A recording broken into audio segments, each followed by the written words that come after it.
Ich fühle mich wunderbar. Ihr habt mir alle eine riesen Freude gemacht. Danke viel mal. Schon gut, aber jetzt musst du pressieren, Lilifee, sonst kommst du noch zu spät. Los, schnell! Ja, ich gang schon.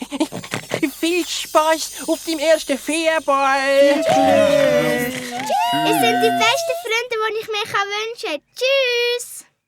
Die Lilifee ist davon geflogen und zum Abschied haben ihre Tiere noch lang hinein gewunken.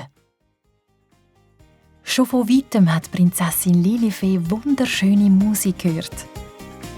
Dann hat sie plötzlich Lichter gesehen und ein grosses, farbiges Festzelt, das mit Kerzen beleuchtet und mit vielen Blumen geschmückt war.